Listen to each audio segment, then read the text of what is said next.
Cheers. Merlot. Very good grape.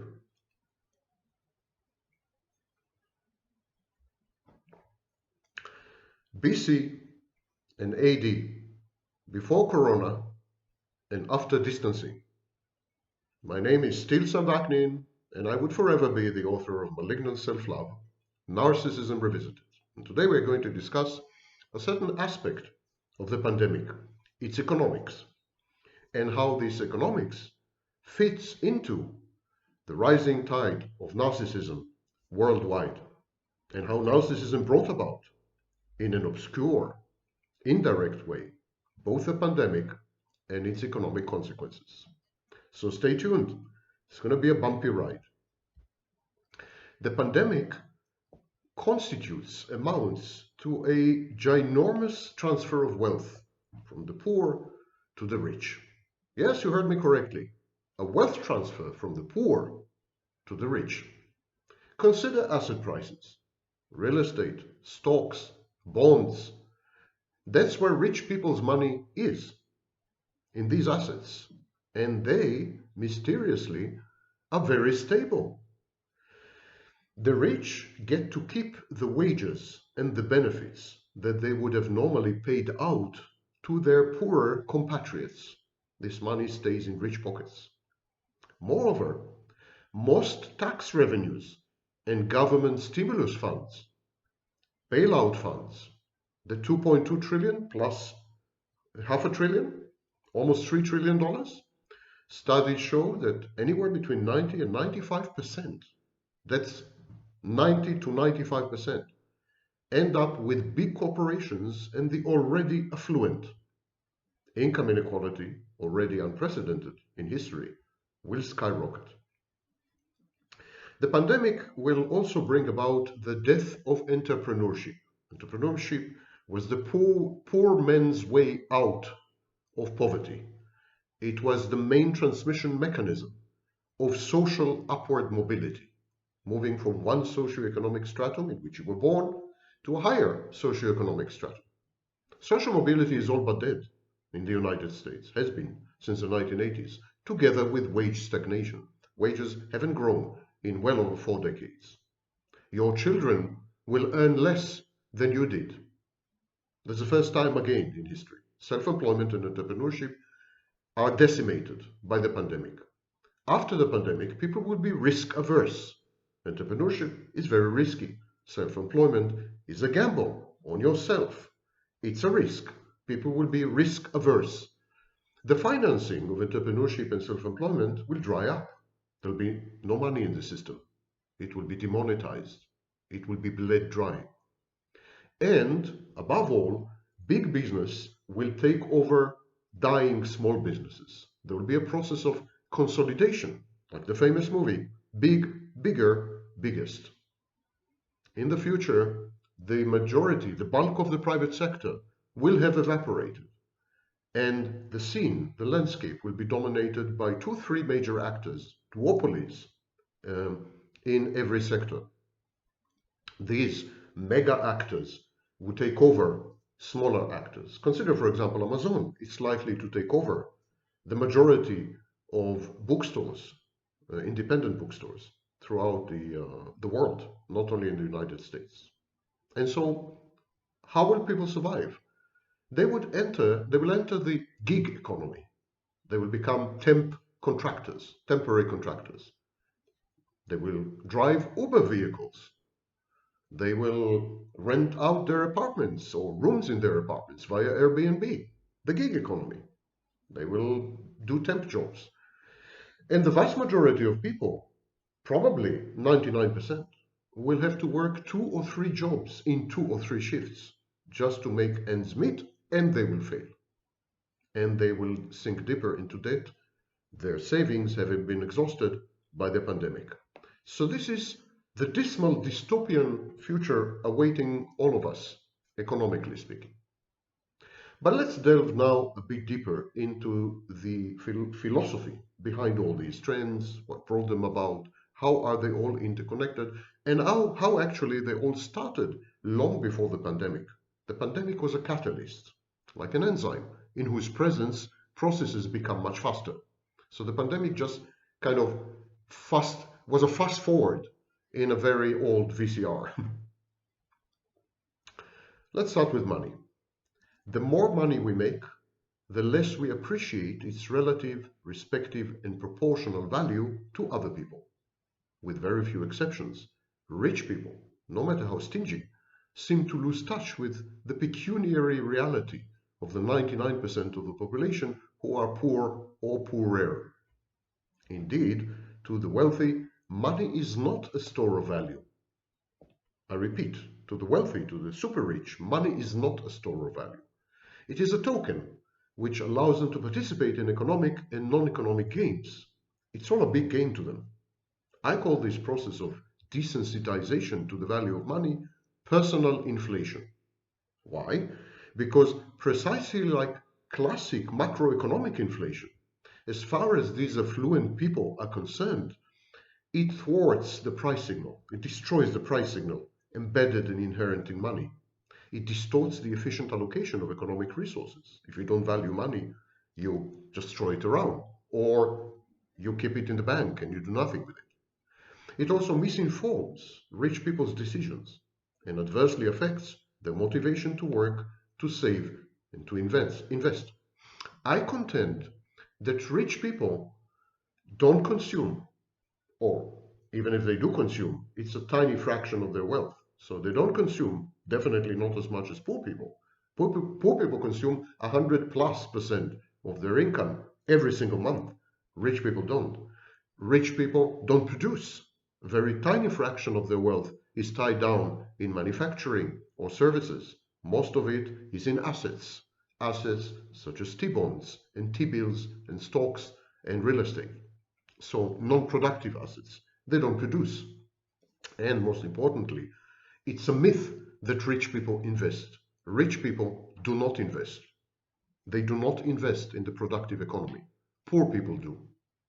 Rich people have an inflationary mindset. They prefer to spend their capital, but owing to the amounts involved, they are forced to hold on to the bulk of it. If you're Warren Buffett and you have 80, 90 billion, that's with a B, dollars, what on earth are you going to do with it? You're richer than most countries in the world. What are you going to do with 90 billion? Where can you invest it? There are no investment opportunities. There are not enough goods to consume with such an amount. So most of it lies dormant, lies dead. Most of it is tied down in assets, both tangible and financial. These people wish to consume, an inflationary effect, but they end up saving, which has a deflationary effect. They demonetize the economy. Rich people take money out of the economy and put it in bank vaults and in non-productive assets. Poorer people, the poor, have a deflationary state of mind. So remember, the rich have an inflationary state of mind but can't use the money. Poor folks, they have the opposite. They have a deflationary state of mind. They would like to hold on to their money, but they are forced to spend most of it or even all of it, not to mention avail themselves of additional credits and loans.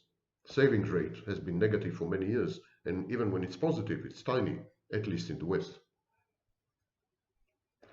Poor people wish to save, a deflationary effect, but they end up consuming and having an inflationary effect.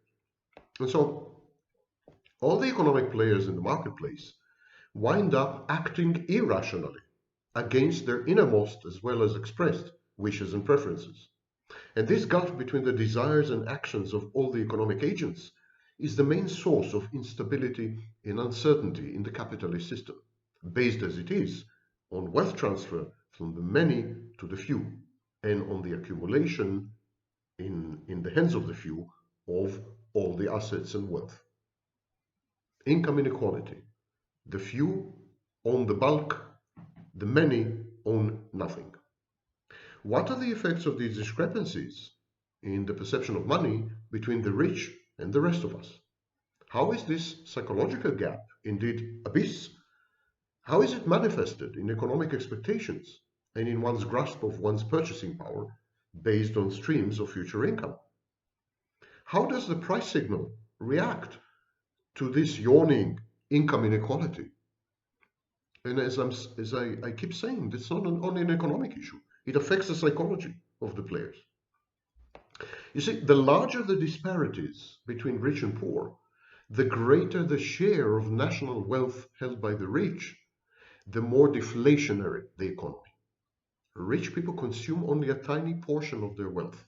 The rest is tucked away in the vaults of financial institutions, in real estate, in art.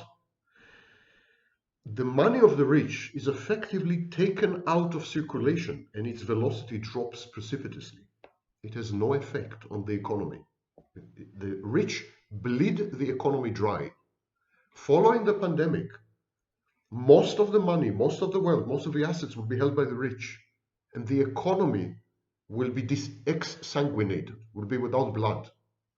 It's like severe car crash or injury. Admittedly, rich people's savings do serve as a source of investments, but only when the transmission mechanisms of the financial system are intact, which they are not going to be after the pandemic, and when trust is reasonably high, trust in the system, which is not going to be after the pandemic. When these two are missing, working banking system and trust in the system, you can forget about transmission from wealth to investment. Investment will dry up as well, starting with capital investment. In times of crisis and recession, financial institutions tend to be rendered dysfunctional, and trust abates. Redistribution via schemes of progressive taxation, they do ameliorate some of the deflationary effects of income inequality, but they can never counter it completely, wholly. So if you look at conservative sociologists, they self-servingly marvel at the peaceful proximity of abject poverty and ostentatious affluence in American, or for that matter, Western cities. They say, wow, look at that. There's a gated community surrounded by a slum, and these people live in peace. That's the main achievement of capitalism.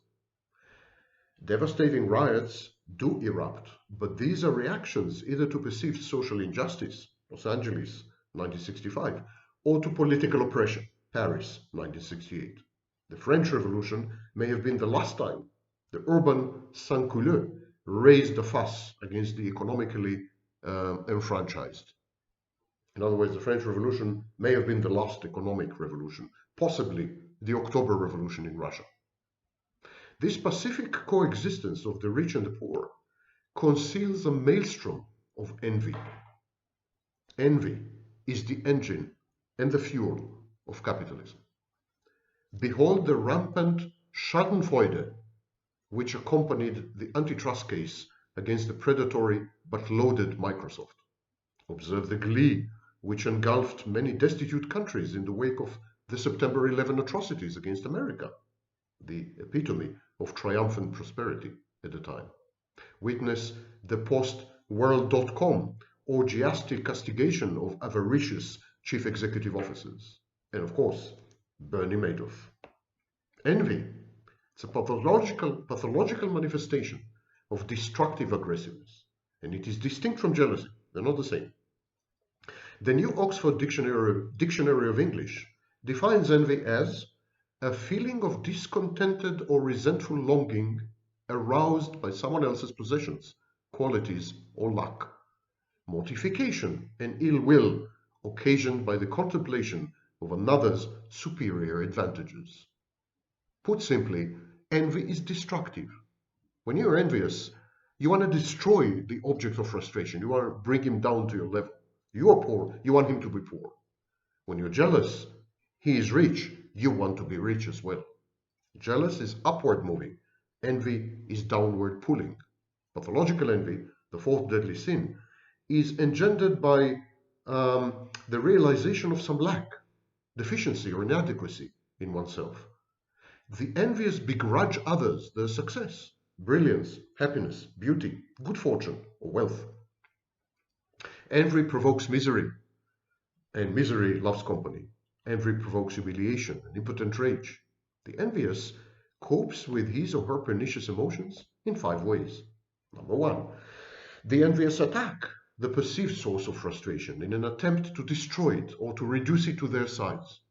Such destructive impulses often assume the disguise of championing social causes, fighting injustice, touting reform, or promoting some kind of ideology. Socialism, communism. Number two, the envious seek to subsume the object of envy by imitating it. In extreme cases, they strive to get rich quick through criminal scams or corruption, or by listening to self-styled gurus and coaches. There's a giant inside you. It's lurking. You can wake it up. If you just put your mind to it, you can do anything you want. You can accomplish anything you put your mind to. And of course, the law of attraction, or the secret, or other such rank nonsense. The envious endeavor to outsmart the system and shortcut their way to fortune and celebrity. The third tactic is to resort to self-deprecation. The envious idealize the successful, the rich, the mighty, and the lucky, and attribute to them superhuman, almost divine qualities. At the same time, the envious humble themselves. Indeed, most of this strain of envious end up disenchanted and bitter, driving the objects of their own erstwhile devotion and adulation to destruction and decrepitude. Number four, the envious experience cognitive dissonance. These people devalue the source of their frustration and envy by finding faults in everything they most desire and in everyone they most envy. And finally, there's avoidance. The envious avoid the envied person, and thus the agonizing pangs of envy. Envy is not a new phenomenon, of course. Belisarius, the general who conquered the world for Emperor Justinian, was blinded and stripped of his assets by his envious peers. I and many others have written extensively about envy in Command Economies, communism. Envy is also not likely to diminish. In the 18th century, the political philosopher and novelist Jean-Jacques Rousseau made a distinction between amour de soi and amour propre. Amour de soi involved striking a balance between regard for one's own welfare and well-being and the empathy that one owed and felt towards other people. It was another phrase for self-love, self-regard, and self-awareness. The latter, amour propre, was all about grandiose and malignant narcissism, an unseemly conflation of self-gratification and conceited haughtiness, and the insatiable need to be reflected in the gaze of others as the only path to self-knowledge and self-consciousness.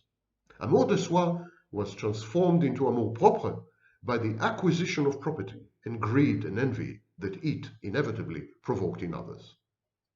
It was Jean-Jacques Rousseau, therefore, in the 18th century, who first made the connection between envy, narcissism, and modern capitalist economies. Merleau, for those of you who are wondering and missed the introduction. In his book, Facial Justice, Hartley describes a post-apocalyptic dystopia. He calls it New State, in which envy is forbidden and equality extolled, and everything enviable is obliterated. Women are modified to look like men, and they are given identical better faces. Tall buildings are razed to the ground. Joseph Schumpeter, the prophetic Austrian-American economist, believed that socialism will disinherit capitalism. In his book, Capitalism, Socialism, and Democracy, he foresaw a conflict between a class of refined but dirt-poor intellectuals and the vulgar but filthy rich businessmen and managers. And he said that the intellectuals virulently envy and resent the managers. Samuel Johnson wrote, a while before Schumpeter, he wrote, he was dull in a new way, and that made many people think him great. Yes, I'm also reminded of Donald Trump. The literati seek to tear down the market economy which they feel has so disenfranchised and undervalued them. It's the envy of the mind. It's the mind envies matter. It's like life envies death. Hitler, who fancied himself an artist, you may recall, labeled the British a nation of shopkeepers in one of his bouts of diatribe, vitriolic, raging envy. Ralph Ryland, the Kenneth Simon Professor of Free Enterprise at Robert Morris University, quotes David Brooks of the Weekly Standard. who christened this phenomenon bourgeoisophobia. Bourgeoisie is middle class. Phobia, fear of the middle class. The hatred of the bourgeoisie is the beginning of all virtue, wrote Gustave Flaubert. He signed his letters bourgeoisophobus to show how much he despised stupid grocers and their ilk. Through some screw-up in the great scheme of the universe, their narrow-minded greed had brought them vast wealth, unstoppable power, and growing social prestige. Ryland also quotes from Ludwig van Misse's The Anti-Capitalist Mentality. Van Mises says, many people, and especially intellectuals, passionately loathe capitalism. In a society based on caste and status, the individual can ascribe adverse fate to conditions beyond his control. In capitalism, everybody's station in life depends on his doing. In other words, when you're in capitalism, you can't blame some outside forces. There's no alloplastic defenses. It all depends on you. Wherever you are is wherever you put yourself. Van Mises continues, what makes a man rich is not the evaluation of his contribution from any absolute principles of justice, but the evaluation on the part of his fellow men, who exclusively apply the yardstick of their personal wants. Their desires, their ends determine his wealth. Everybody knows very well that there are people like himself who succeeded where he himself had failed. It's called relative positioning, by the way, when you keep comparing yourself to other people who are your peers, more or less like you. Everybody knows that many of those he envies are self-made men who started from the same point from which he himself had started. Everybody is aware of his own defeat. In order to console himself and to restore his self-assertion, such a man is in search of a scapegoat. He tries to persuade himself that he failed through no fault of his own. He was too decent to resort to the base tricks for which his successful rivals owe their ascendancy. The nefarious social order does not accord the prizes to the most meritorious men, such people, such failures, such losers keep saying. It crowns capitalism, crowns the dishonest, the unscrupulous scoundrel, the swindler, the exploiter, the rugged individualist. And so, in The Virtue of Prosperity, Dinesh D'Souza accuses prosperity and capitalism of inspiring vice and temptation. Inevitably, it provokes envy in the poor and depravity in the rich. With only a modicum of overstatement, capitalism can be depicted as the sublimation of jealousy, socially acceptable form of jealousy. As opposed to destructive envy, jealousy induces emulation. Remember, jealousy is upward looking. You want to become rich. Consumers, responsible for 2/3 of America's GDP, for example, gross domestic product. So consumers ape, imitate role models, and vie with neighbors, colleagues, and family members for possessions and the social status that possessions endow. Productive and constructive competition among scientists, among innovators, managers, actors, lawyers, politicians, and the members of just about every other profession. Such competition is driven by jealousy. The eminent Nobel Prize-winning British economist and philosopher of Austrian descent, of course, Friedrich Hayek, suggested in The Constitution of Liberty that innovation and progress in living standards are the outcomes of class envy. The wealthy are early adopters of expensive and unproven technologies. The rich finance with their conspicuous consumption the research and development phase of new products, he said. The poor, driven by jealousy, imitate the rich and thus create a mass market which allows manufacturers to then lower prices in mass production. So he says there are two phases. The rich buy products at the very beginning, the early adopters. The rich take risks because they don't mind losing money. And they buy the products at a very early phase. So this allows for research and development. And then the products are mass produced because the poor envy the rich and they want these products also.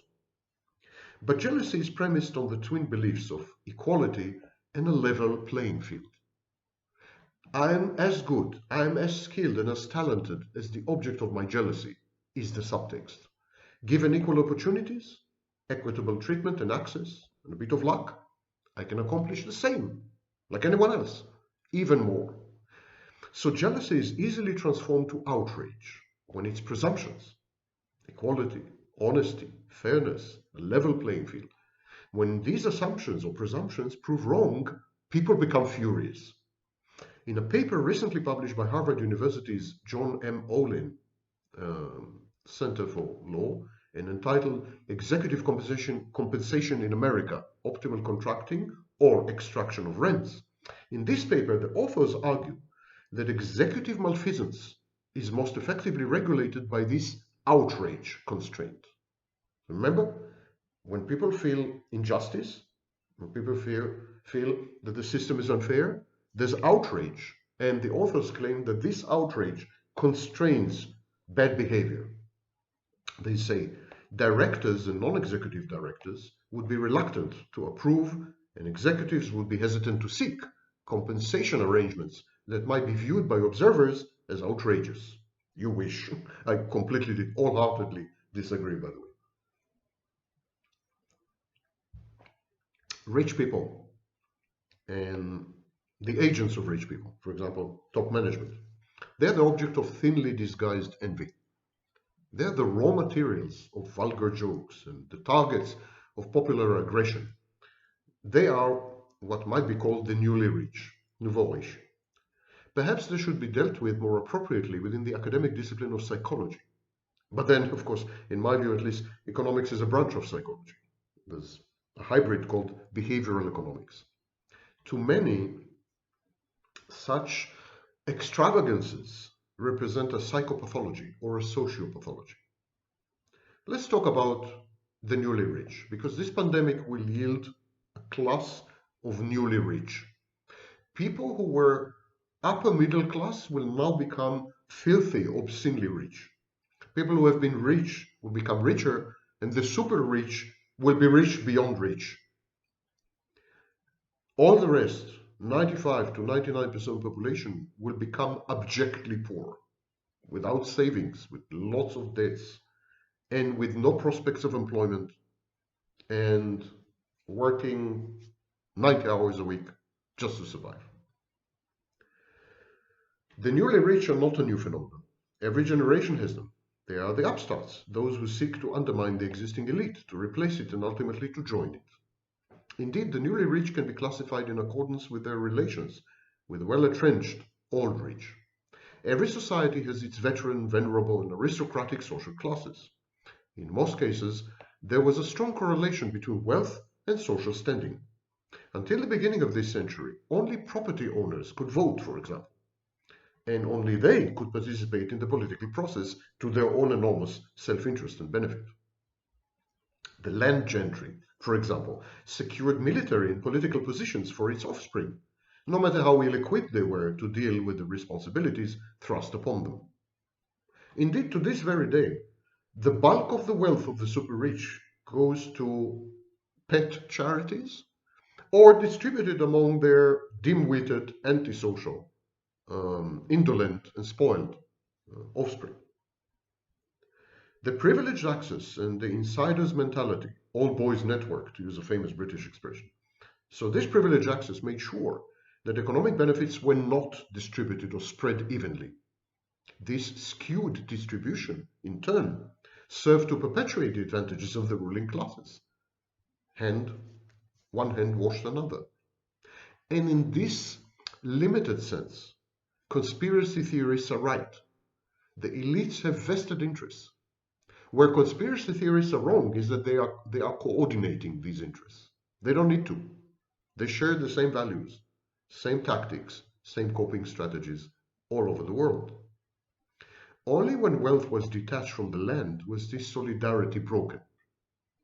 Land, being a scarce, non-reproducible resource, fostered a scarce, non-reproducible social elite. Money, on the other hand, could be multiplied, replicated, redistributed, reshuffled, made and lost. It was democratic. Money was democratic in the truest sense of the word.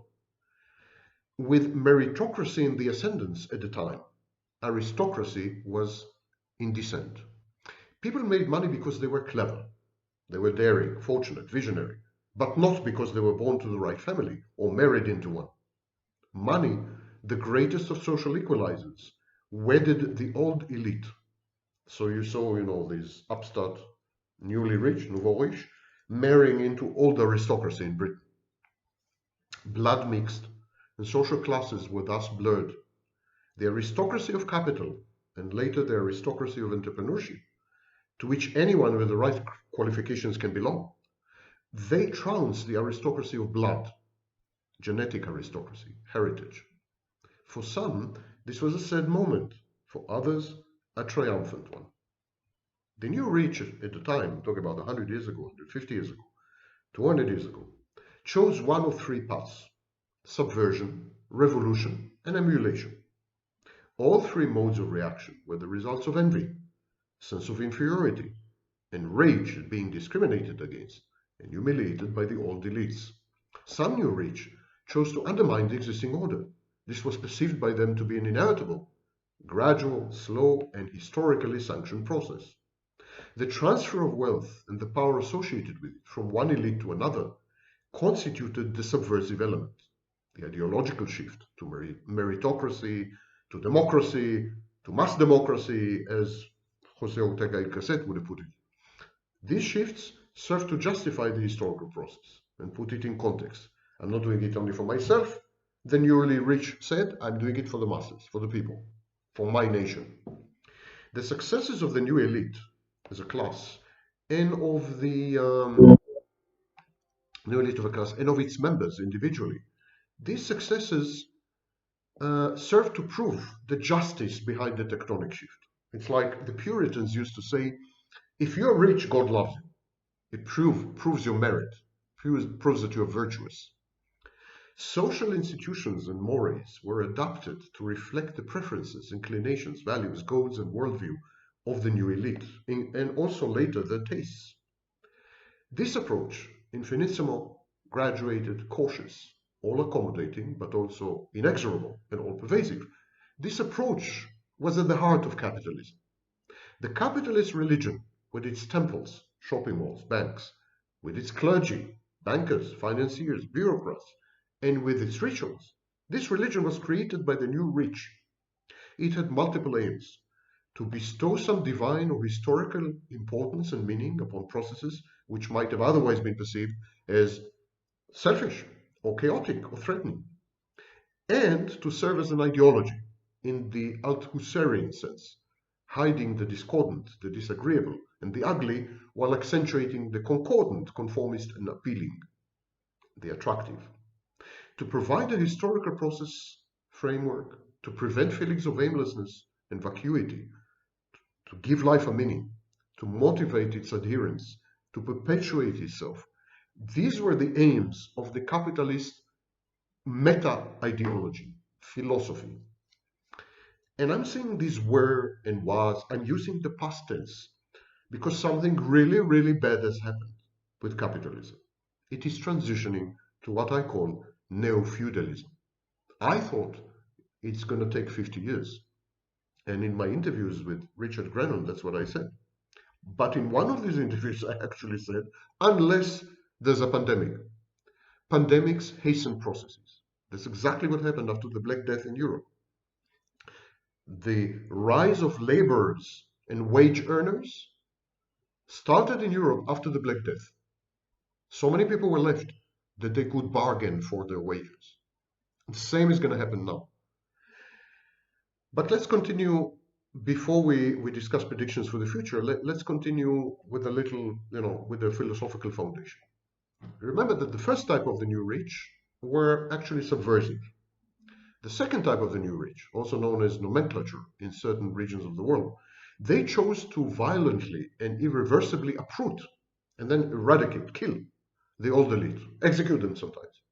This was usually done by use of brute force, coated with a thin layer of incongruent ideology. The aim was to immediately inherit the wealth and power accumulated by generations of elitist rule. There was a declared intention of an egalitarian redistribution of wealth and assets, but reality was different. A small group, the new elite, scooped up most of the spoils. This happened, for example, in communist country, where the nomenclature of the Soviet apparatus, nomenclature of the Communist Party, the very few bureaucrats and office holders in the Communist Party, they lived like kings. They traveled abroad, they consumed foreign products, they listened to rock and roll. All the rest lived like slaves.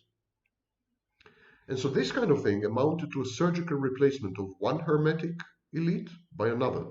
Nothing changed, just the personal identities. A curious dichotomy has formed between the part of the ideology which dealt with the historical process and the other part, which elucidated the methods to be employed to facilitate the transfer of wealth and its redistribution. While the first part, the ideology, was deterministic, long-term, and irreversible, and therefore not very pragmatic, the second part, how to, take hold of the goods, take over the goods and redistribute them, the second part was an almost undisguised recipe for pillage and looting of other people's property. Communism and the Eastern European, and to a lesser extent the Central European versions of socialism, they all suffered from this inherent poisonous seed of deceit. So did fascism. It is no wonder that these two sister ideologies fought it out in the first half of the 20th century. Both ideologies prescribed the unabashed, unmitigated, unrestrained, forced transfer of wealth from one elite to another. The proletariat enjoyed almost none of the loot. And the third way of the newly rich was that of emulation. The newly rich, who chose to adopt it, tried to assimilate the worldview, the values, the traits, and the behavior patterns of their predecessors. They tried to walk the same way, tried to talk the same way. They clad themselves in the same fashions, bought the same status symbols, ate the same food, educated their children in the same institutions. In general, the newly rich looked like pale imitations of the real thing. Ersatz, not echt, as the Germans would put it. In the process, the newly rich became more Catholic than the Pope itself, more old rich than the old rich. They exaggerated and caricatured gestures and mannerisms. They transformed refined and delicate art to kitsch. Their speech became hyperbole, their social associations dictated by ridiculously rigid codes of propriety and conduct. One could argue that the entire Victorian age, was this, exactly this, an imitation, a caricatured imitation of the elites. As in similar psychological situations, patricide and matricide follow.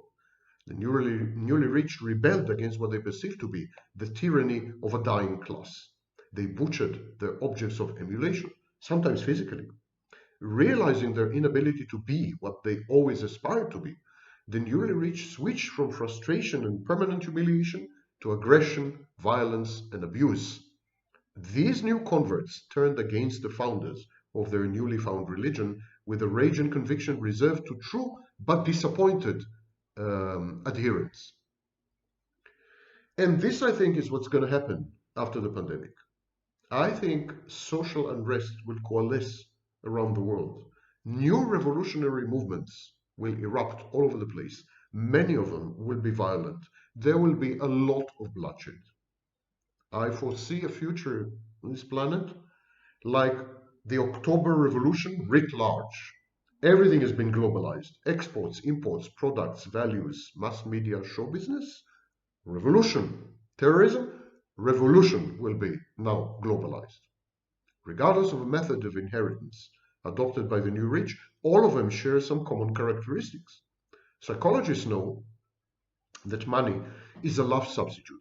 People accumulate money as a way to compensate themselves for past hurts and deficiencies. People attach great emotional significance to the amount and availability of their money. People regress when they're confronted with money. Show people money and they become children. They play with toys. They buy fancy cars, watches, laptops. They fight over property, territory, and privileges in a Jungian archetypal manner. Perhaps this is the most important lesson of all. The new rich are children, infantile, aspiring to become adults. Having been deprived of love and possessions in their childhood, these people turn to money and to what money can buy as a substitute, a poor substitute because it's never fulfilling, but still the only available substitute. Social distancing broke us apart, it atomized us much more than before. Prior to social distancing, about 11% of all households in the United States consisted of a single person. Following social distancing, the fear of each other, this fear will not go away with the virus. And I think we are headed towards totally atomized anomic society, to use Durkheim's term. And I think because of that, we will all regress. The future is infantile. We are traveling back to the future. Our future is our past. We're all going to become children. And so, as children, we are going to be cruel, insensitive, unable to delay the gratification of urges and desires. In many countries, children are the only capitalists to be found. I mean, childlike capitalists. There, these people spun off a malignant, pathological form of crony capitalism. As time passes, these immature new rich will become tomorrow's old rich, and a new class will emerge, the new rich of the future. And this is the only hope, however inadequate and meager, that the developing countries, for example, have to develop such a class.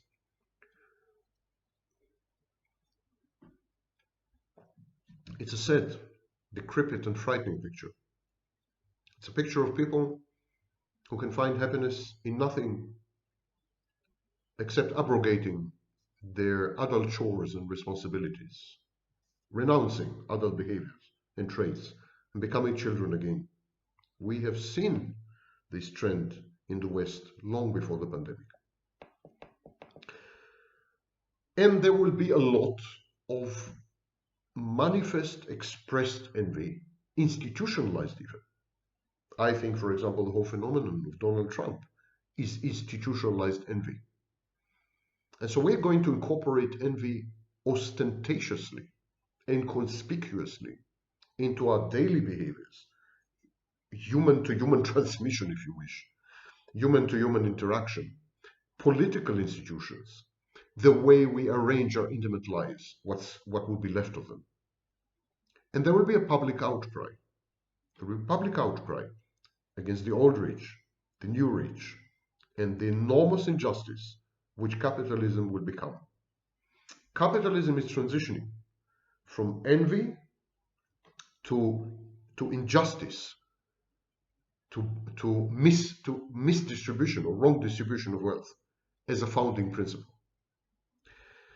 Consider, for example, the public outcry against executive pay and compensation, which followed disclosures of insider trading, double dealing, and outright fraud. But even honest and productive entrepreneurs make more money in 1 year than Albert Einstein did in his entire life. And this strikes many people, especially academics, as unfair. Surely Einstein's contribution to human knowledge and welfare far exceed anything ever accomplished by sundry businessmen. Fortunately, this discrepancy is cause for constructive jealousy, emulation, and imitation, but it can lead to an orgy of destructive and self-ruinous envy, which is, I think, where we're heading. And such envy is reinforced by declining social mobility in the United States. Relatively recent studies by the OECD, Organization for Economic Cooperation and Development, clearly demonstrate that the American dream is a myth, it's a lie. In an editorial dated July 13th, 2007, the New York Times described the rapidly deteriorating situation this way. Mobility between generations, people doing better or worse than their parents, is weaker in America than in Denmark, Austria, Norway, Finland, Canada, Sweden, Germany, Spain, and France.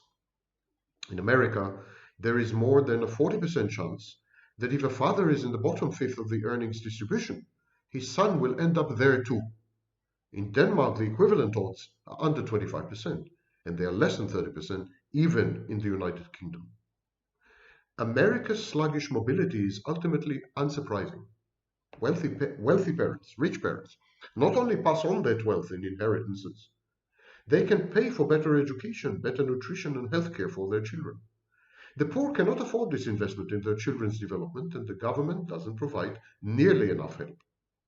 In a speech earlier this year, in 2007, the Federal Reserve Chairman of the time, Ben Bernanke, argued that while the inequality of rewards fuels the economy by making people exert themselves, opportunity should be as widely distributed and as equal as possible.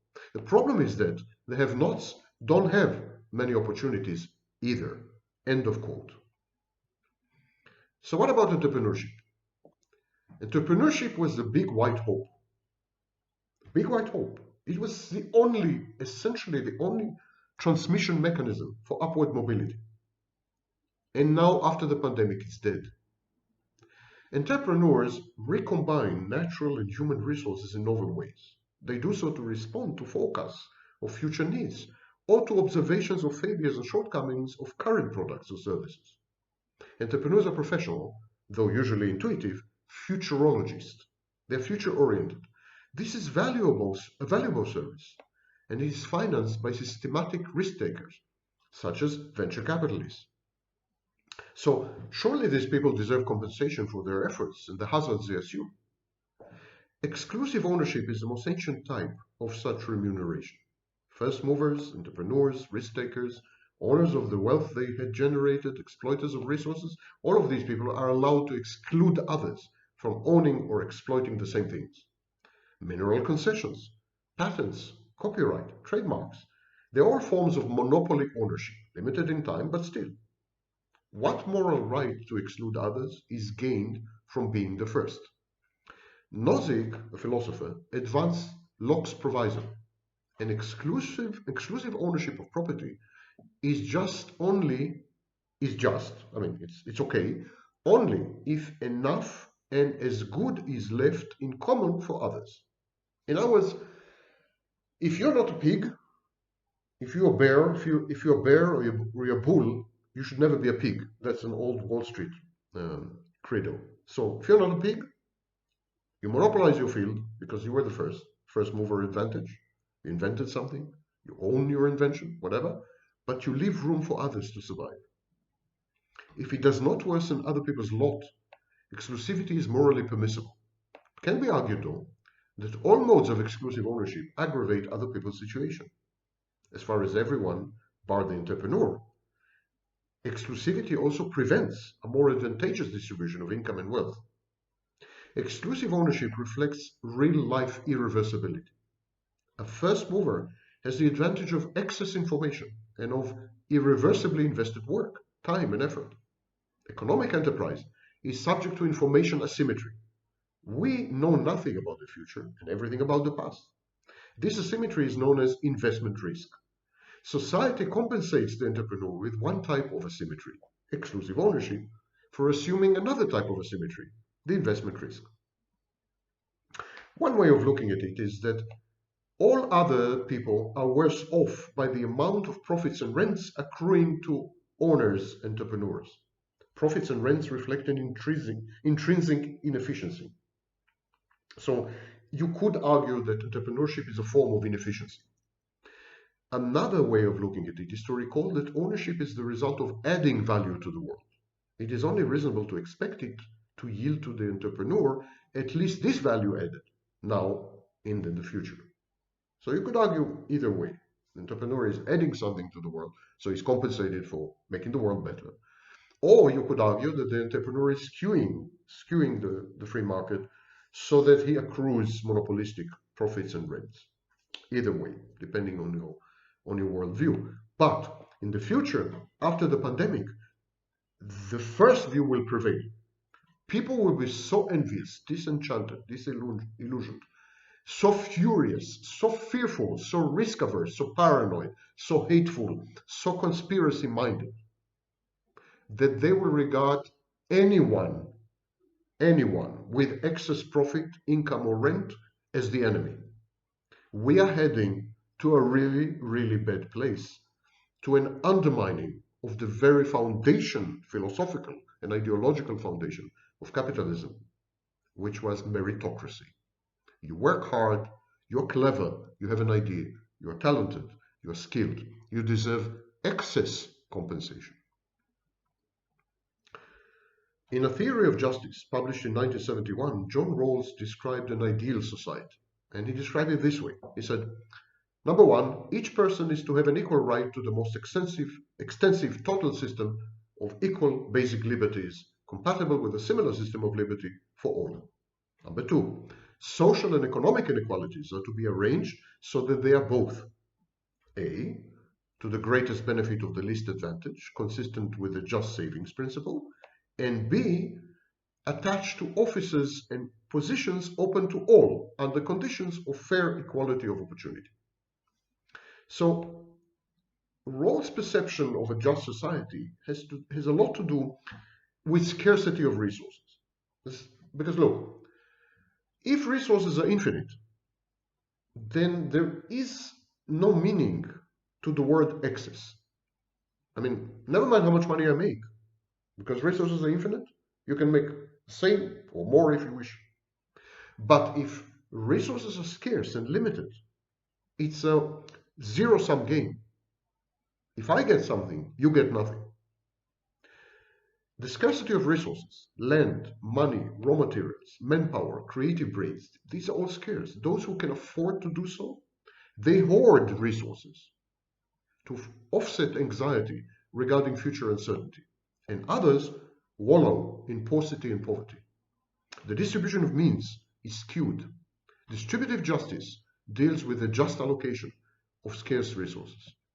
I'll read to you Rawls's definition once again of a just society, because it's really very crucial. It's in the theory of justice. A just society, an ideal society, is where, one, each person is to have an equal right to the most extensive total system of equal basic liberties, compatible with a similar system of liberty for all. Number two, social and economic inequalities are okay, are to be arranged, but they must conform to two conditions. Number one, that the greatest benefit to the greatest benefit of the least advantage, consistent with the just savings principle. And number two, in other words, he says that the least advantage should be taken care of in such a system. And number two, these excess profits or rents or whatever, they should be attached to offices and positions which are open to all under conditions of fair equality of opportunity. So these are crucial. But you see, even the basic terminology is fuzzy. What constitutes a resource? And what is meant by allocation? Who should allocate resources? Adam Smith's invisible hand? Or maybe the government, consumer, business? One major revolution, nothing short of revolution, in the wake of this pandemic, is that governments took over the allocation of resources. Now everyone has a guaranteed basic income from the government. Checks are arriving in the bank. Now government stepped in, they are paying the salaries. They're paying salaries, wages in the private sector. Now companies don't approach their shareholders for capital. They approach the public purse. They approach taxpayers. The pandemic did in 4 weeks or 4 months what Marx and all his minions failed to do in a century. America now is a totally socialist country. I would even say Marxist, to some extent communist. So let's go back to allocation. Should allocation reflect differences in power, in intelligence, in knowledge, in heredity? Should resource allocation be subject to a principle of entitlement? Is it reasonable to demand that allocation be just or merely efficient? Or maybe justice and efficiency are antonyms? Or maybe synonyms? The philosopher Jean-Jacques Rousseau, aforementioned, yes? His work is an example of these irreconcilable tensions. On the one hand, Rousseau assures us that succumbing to an amorphous general will guarantees the simultaneous attainment of both the common good and the individual's welfare and well-being, of that which is objectively best for him. Yet, but just as we begin to equate this cloud-like general will with the market, Rousseau launches into a tirade against the economic dependence fostered by the efficient division and allocation of labor in line with each agent's comparative advantages. In other words, Rousseau says some general will allocate things in a just way, but he refuses to identify this general will, and he definitely says the general will is not the market. He regards trading property and money as the roots of all evil, not the harbingers of a just distribution of wealth. He says they bring about injustice, moral decay. Marx took Rousseau to his logical conclusion with his theory of alienation in industrial societies. And philosophers, in Nietzsche's mold, believed that the very concept of justice was unnatural. Man-made justice sustains the weak and the individual at the expense of the strong and the collective. And nature, by comparison, is squarely on the side of the fittest, the well-adapted, and the group. So there was this Darwinist or Darwinian mindset which prevailed. Let the fittest and the strongest survive, all the others go to COVID-19. But justice is not concerned with survival. It's a big mistake. Justice is about equal access to opportunities. Equal access does not guarantee equal outcomes, invariably determined by idiosyncrasies and differences between people. Of course. No, I mean, only a fool would say that if you have equal access, you will have equal outcome. And this is the message of various self-styled coaches and gurus. All you need is access and the outcome is guaranteed. Get rich quick. Access leveraged by the application of natural or acquired capacities translates into accrued wealth. Disparities in these capacities, of course, lead to discrepancies in accrued wealth. Some people will get rich. Some people will not get rich. Some people will even get rich quick. Majority will not. The doctrine of equal access is founded on the equivalence of men, that all men are created equal and deserve the same respect and therefore equal treatment is not self-evident. European aristocracy, well into this century, would have probably found this notion abhorrent. A philosopher, social philosopher, José Ortega y Gasset, writing in the 1930s, preached that access to educational and economic opportunities should be premised on one's lineage, one's upbringing, wealth, and social responsibilities. A succession of societies and cultures discriminated against the ignorant, against criminals. In the United States, criminals cannot vote, most states. Against atheists, against females, against homosexuals, members of ethnic, religious, and racial minorities, the old, the immigrant, the poor, children. I mean, discrimination is a hardwired feature in societies. Communism, ostensibly a strict egalitarian idea, founded because it failed to reconcile strict equality with economic and psychological realities within an impatient timetable. So philosophers try to specify a bundle or a package of goods, services, and intangibles, like information or skills or knowledge. Justice, though not necessarily happiness, is when everyone possesses an identical bundle. Happiness, though not necessarily justice, is when each one of us possesses a bundle which reflects his or her preferences, priorities, predilections. None of us will be too happy with a standardized bundle selected by a committee of philosophers or bureaucrats or any committee, as was the case under communism.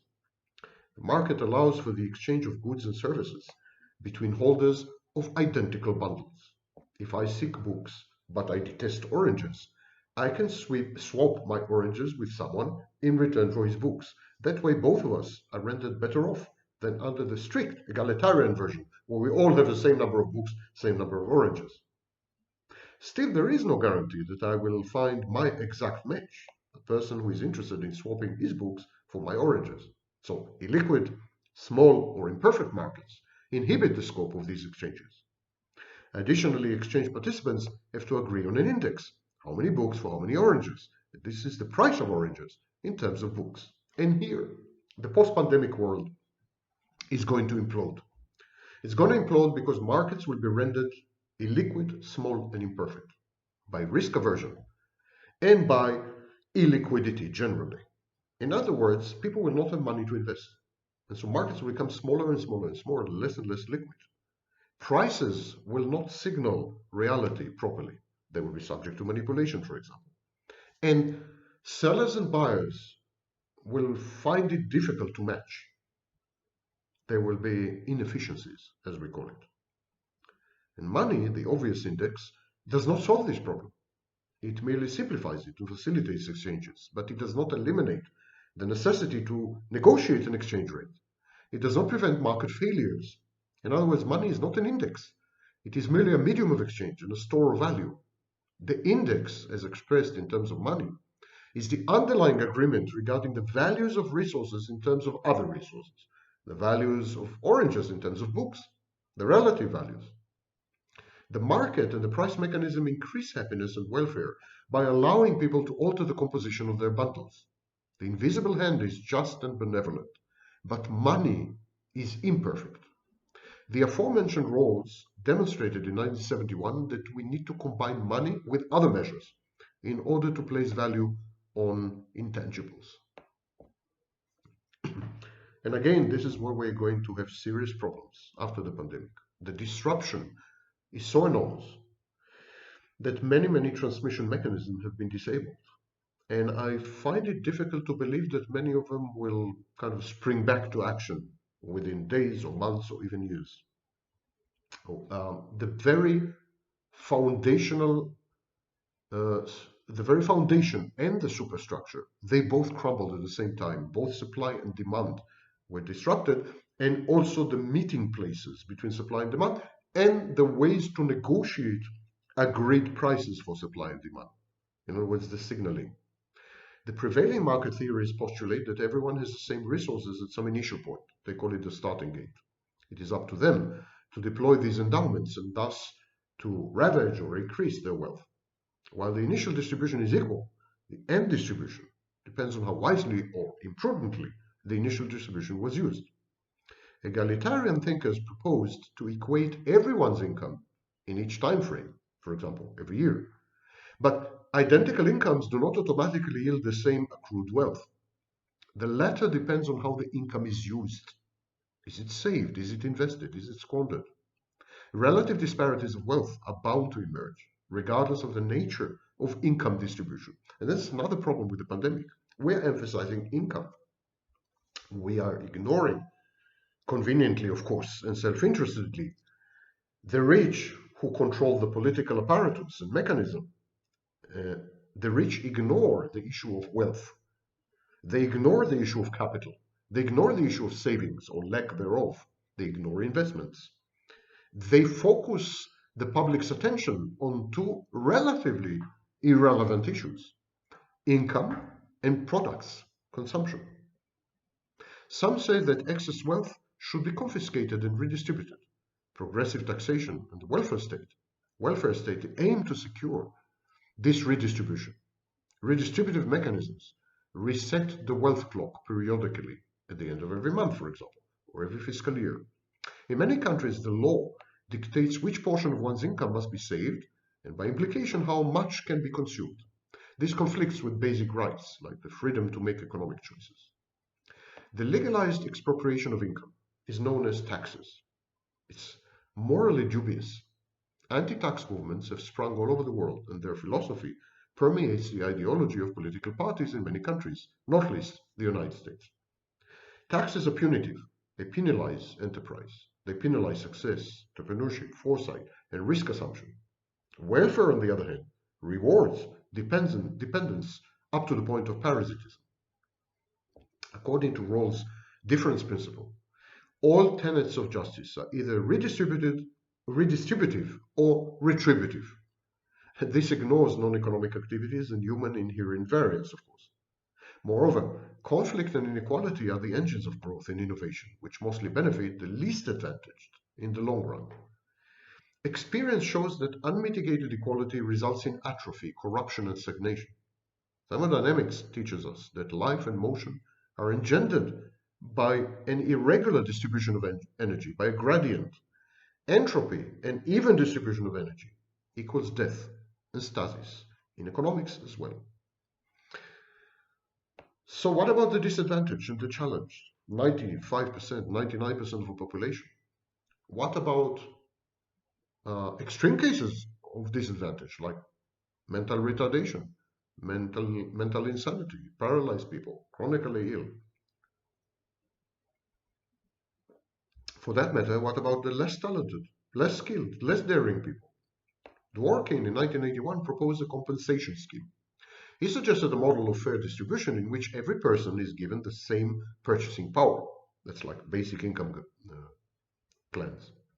And then once given this same purchasing power, the person uses it to bid in a fair auction for resources that best fit that person's life plan, goals, and preferences. Having thus acquired these resources, we are then permitted to use them as we see fit. Obviously, we end up with disparate economic results, but we cannot complain. We were given the same purchasing power and the freedom to bid for a bundle of our choice. Dworkin assumes that prior to the hypothetical auction, people are unaware of their own natural endowments, but are willing and able to insure against being naturally disadvantaged. Their payments create an insurance pool to compensate the less fortunate for their misfortune. And this is, of course, highly unrealistic. It's unrealistic because we are usually very much aware of our natural endowments and liabilities and limitations, unless we are narcissists. We are aware of our limits, skills, talents, liabilities, etc., and others. Therefore, the demand for such insurance is not universal, nor is it uniform. Some of us badly need it, badly want it. Others don't want it at all. It is morally acceptable to let willing buyers and sellers to trade in such coverage, for example, by offering charity or alms, but it may be immoral to make it compulsory. Most of the modern welfare programs are involuntary, walk-in schemes. I repeat, most of modern welfare programs are involuntary, walk-in schemes where everyone gets the same payment. Worse yet, they often measure differences in natural endowments arbitrarily. They compensate for lack of acquired skills. They discriminate between types of endowments in accordance with cultural biases and fads. Libertarians limit themselves to ensuring a level playing field of just exchanges where just actions always result in just outcomes. Justice is not dependent on a particular distribution pattern, whether as a starting point or as an outcome. Robert Nozick's entitlement theory, proposed in 1974, is based on this approach. That the market is wiser than any of its participants is a pillar of the philosophy of capitalism. In its pure form, the theory claims that markets yield patterns of merited distribution. In other words, capitalism says that the market rewards and punishes justly. Capitalism generates what we call just deserts. Market failures, for instance, in the provision of public goods, should be tackled by governments, but a just distribution of income and wealth does not constitute a market failure, and therefore should not be tampered with, for example, via taxation. And then, of course, it leads us to income inequality. Even in the most egregious and extreme libertarian theory, the level of income inequality today poses a serious question, a serious problem, because there's no mathematical model that could yield this income inequality, unless the playing field is not level in very significant and foundational ways. In his programmatic and data-laden tome, Capital in the 21st Century, published in 2014, Thomas Piketty makes several assertions, two of which merit a closer look. One, that R, the return on capital, is in the long run always greater than G, the growth of the real economy, thus enriching the rich. Says if you have capital, you make more money than if you operate in the real economy. And number two, he says, inherited wealth tends to create a patrimonial form of capitalism, akin to the aristocracy in the French and British Ancien Regime.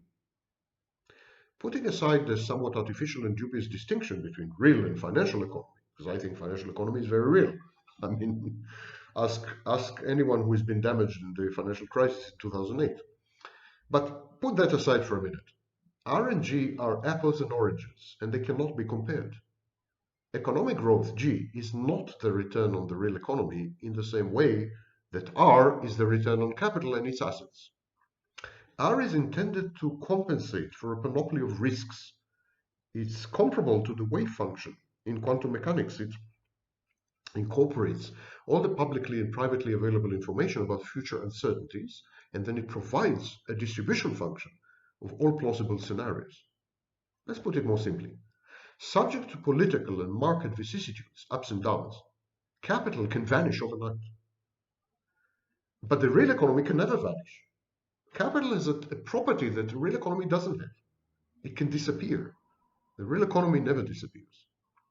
What the pandemic had done is that for the first time, it is challenging the resilience and very existence of the real economy because it's been so global and because both the demand and supply collapsed.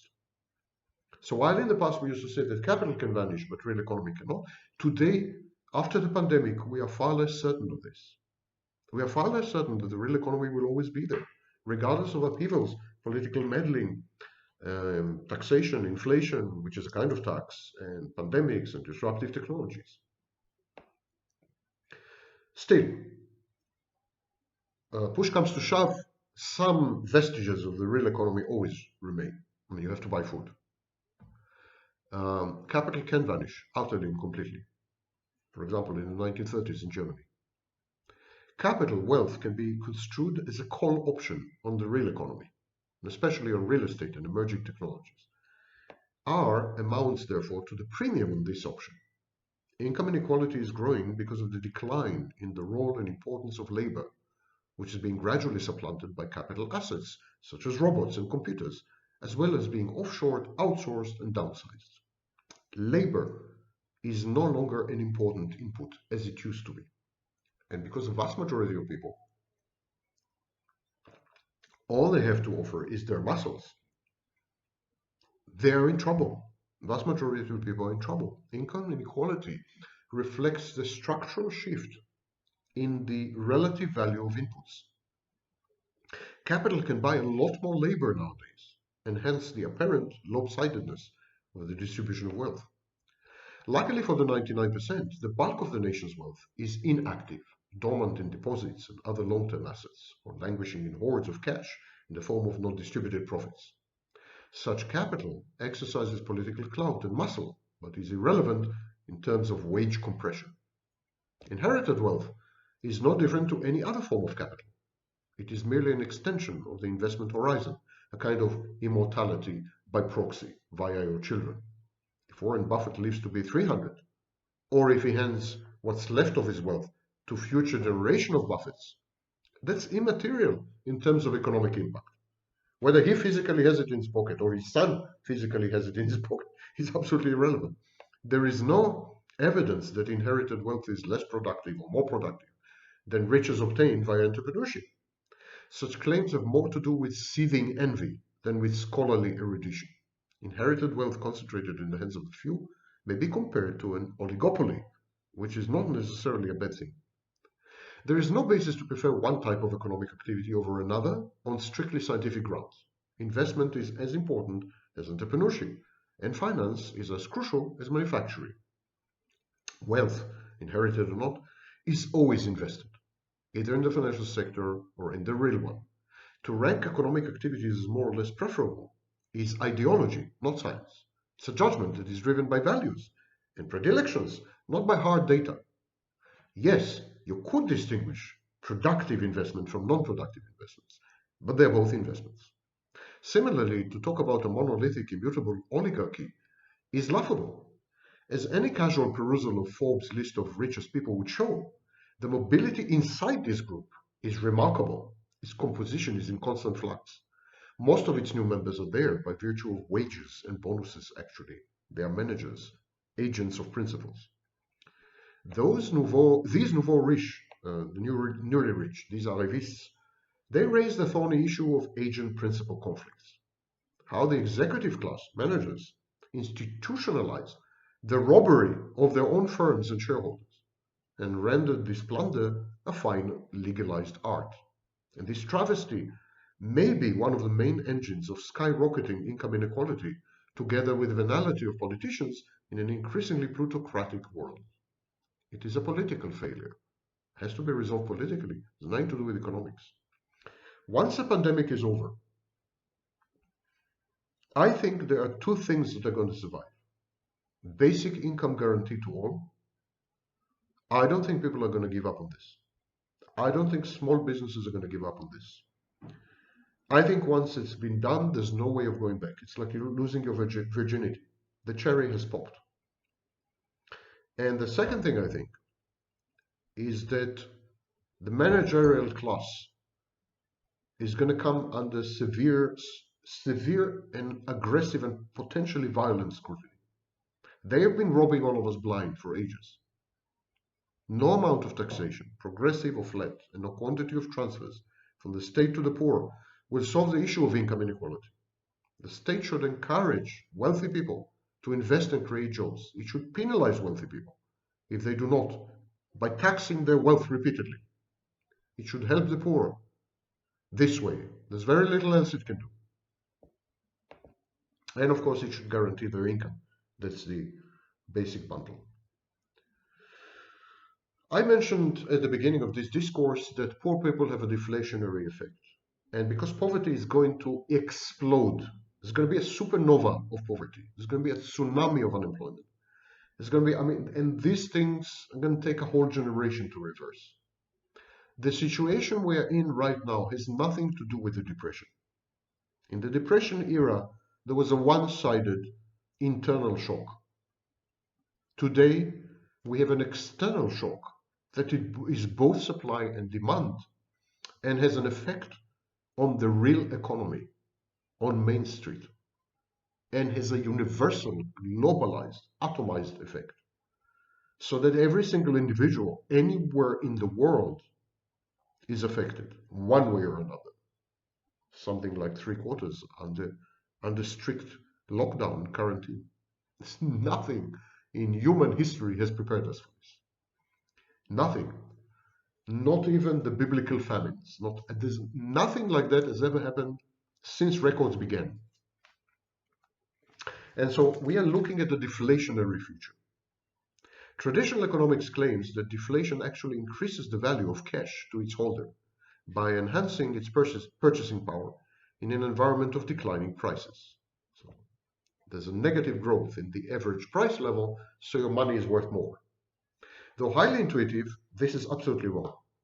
It is true that in a deflationary cycle, consumers are likely to delay consumption in order to enjoy lower prices later. But this precisely is what makes most asset classes, including cash, precarious and unprofitable. Deflationary expectations, let alone actual deflation, lead to liquidity traps and zero interest rates. This means that cash balances and fixed-term deposits in banks yield no interest or even negative interest. But even zero interest translates into a positive yield in conditions of deflation. Theoretically, this fact should be enough to drive most people to hold cash. Yet, what economists tend to overlook is transaction costs. If you keep your cash in the bank, okay, you get no interest. The bank charges account fees that outweigh the benefits of possessing cash, even when prices are decreasing. So the bank is charging you money, the prices are decreasing, but very often the transaction cost, keeping the money in the bank, offsets the price decreases. Only in very extreme deflation is cash with zero interest a profitable proposition which we take when we take transaction costs, bank fees, charges into account. But extreme deflation usually results in the collapse of the banking system as deleveraging and default set in. Cash balances and deposits evaporate together with the financial institutions that have held them. We have had numerous deflationary cycles. Last one brought Hitler to power. Moreover, deflation results in gross imbalances in the economy. There's delayed consumption, delayed capital investment, and increasing debt burden in real deflation-adjusted terms. All these adversely affect manufacturing, services, and employment. Government finances worsen as unemployment rises and business bankruptcies soar. Sovereign debt, another form of highly liquid safe investment, is thus rendered less safe, more default prone in times of deflation, and exactly like inflation. Deflation is a breakdown in the consensus over prices, over the price signal. Prices are embodied in the currency and in other forms of debt. And a prudent investor would stay away from these investment classes during periods of economic uncertainty. At the end, and contrary to the dicta of current economic orthodoxy, both deflation and inflation erode purchasing power. All asset classes suffer: equity, bonds, metals, currencies, even real estate. The sole exception is agricultural land.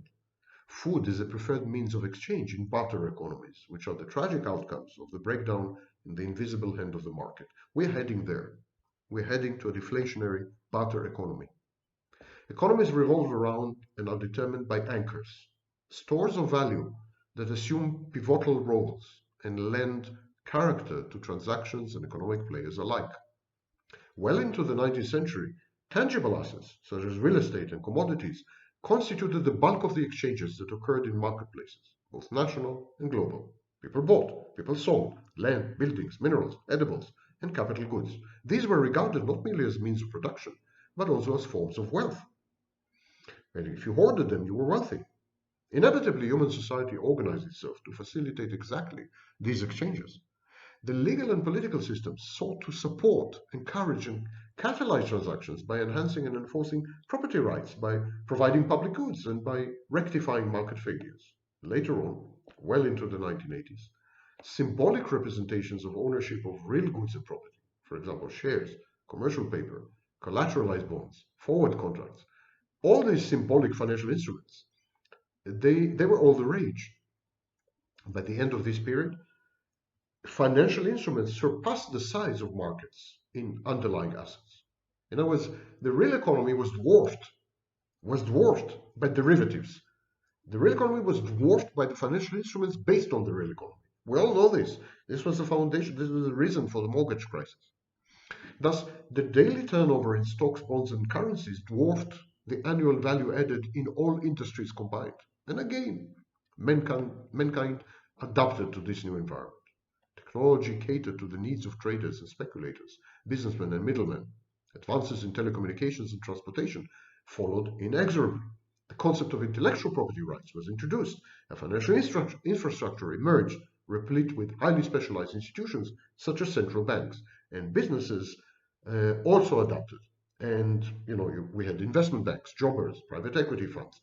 Everything became geared towards the bigger part of the economy, which was finance. And I think the real economy has been so wounded in this pandemic, that if we want to have any economic outcomes and derive any economic benefits, we will have to gravitate to the financial markets. I think this is precisely the reason that stocks haven't collapsed so substantially, despite the fact that the entire real economy had vanished. We are in the throes of a third wave. Instead of buying and selling assets one way as tangibles or the other way as symbols, we increasingly trade in expectations. In other words, we transfer risks. The markets in derivatives, options, futures, indices, swaps, collateralized instruments. So these markets are flourishing even now. Society is never far behind. Even the most conservative economic structures and institutions now strive to manage expectations. Expectation is the main commodity. Used to be goods, then services, then information. Now expectations. Thus, for example, rather than tackle inflation directly, central banks currently seek to subdue inflation by issuing inflation targets. In other words, central banks aim to influence public expectations regarding future inflation. It works perfectly. The more abstract the item traded, the less cumbersome it is, and the more frictionless the exchanges in which it is swapped. The smooth transmission of information gives rise to both positive and negative outcomes. On the one hand, more efficient markets, and on the other hand, contagion. On the one hand, less volatility. On the other hand, swifter reactions to bad news, which kind of destabilize the markets, and hence the need for market breakers. On the one hand, the immediate incorporation of new data in prices, and on the other hand, asset bubbles. Hitherto, even the most arcane and abstract contract, which was traded, even the most uh, outlier, extreme type of contract was somehow attached to and derived from an underlying tangible asset, no matter how remotely. But this linkage may soon be dispensed with after the pandemic. The future may witness the bartering of agreements that have nothing to do with real world objects or values because there will be left no real world. In days to come, traders and speculators will be able to generate on the fly their own custom made one time investment vehicles for each and every specific transaction. They will do so by combining off the shelf publicly traded components. Gains and losses will be determined by arbitrary rules or by reference to extraneous events. Real estate, commodities, and capital goods will revert to their original forms and functions, bare necessities to be utilized and consumed, not speculated on. Silver lining, perhaps. Economic expectations are often based on the reputation of the actors and agents involved. Past behavior is widely considered to be the most reliable predictor of future behavior. Trends are assumed to continue indefinitely, barring some external shocks or shifting externalities. When reputation-based expectations are frustrated, for example, goods that used to be free now require payment. That's a kind of frustration and a change in expectations. Um, Stakeholders, suppliers, consumers, clients, management, shareholders, government, community, when their expectations are frustrated by some change, for example, the pandemic, they feel cheated and deceived. It's a natural human reaction. They react by either avoiding the situation altogether, opting out, withdrawing, or by acting aggressively or passive aggressively.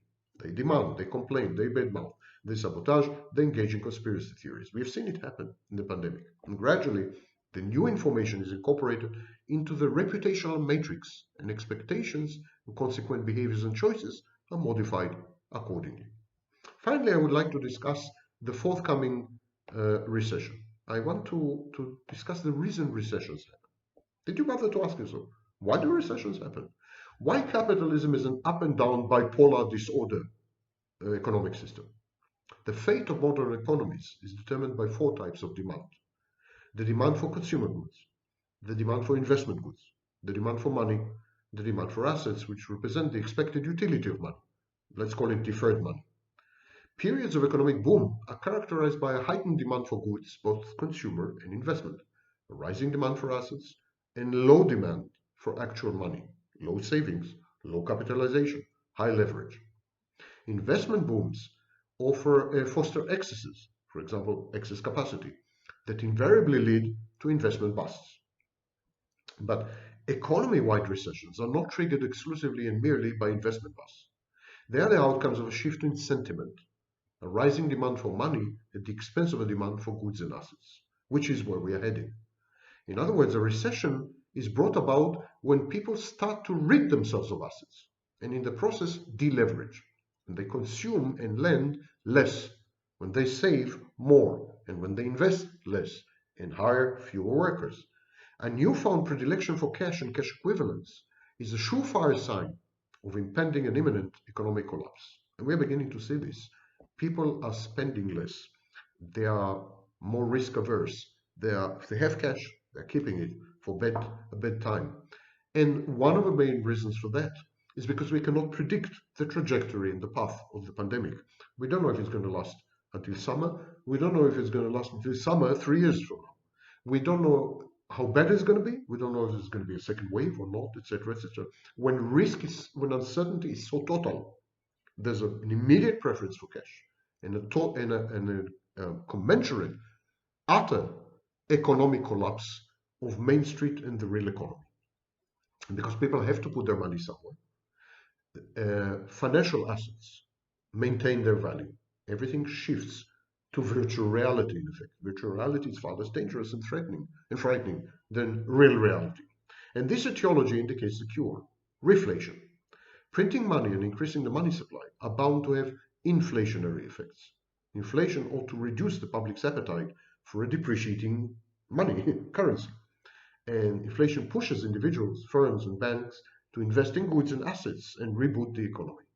And essentially, that's why the stimulus packages are very useful. Government funds can also be used directly to consume and invest, although the impact of such interventions is far from certain.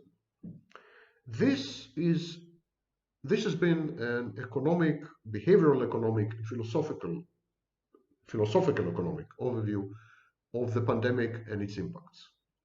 When the pandemic is over, if it is ever over, because the virus could become endemic, we could have such we could have such outbreaks every year.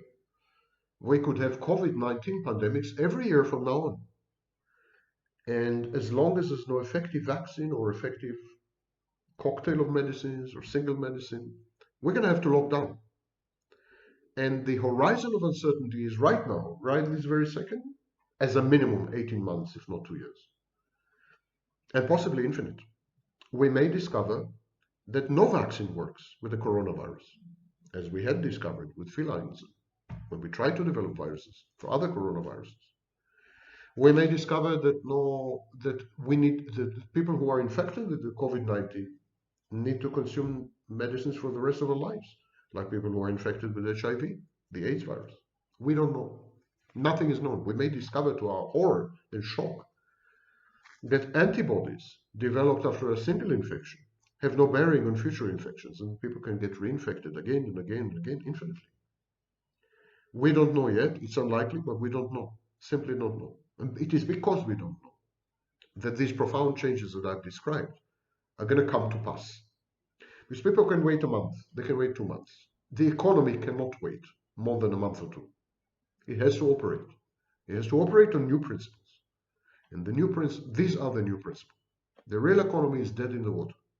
The abstract symbolic economy is the only place to go, be, and invest, and try to preserve the value of your money. It's a pyramid scheme. Simply a pyramid scheme, a Ponzi scheme.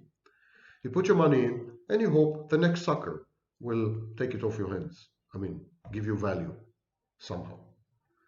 How long can this last? Well, pyramid scheme with 340 million people in the United States can last for a while. Enough, perhaps, to develop a medicine or a vaccine, and maybe not.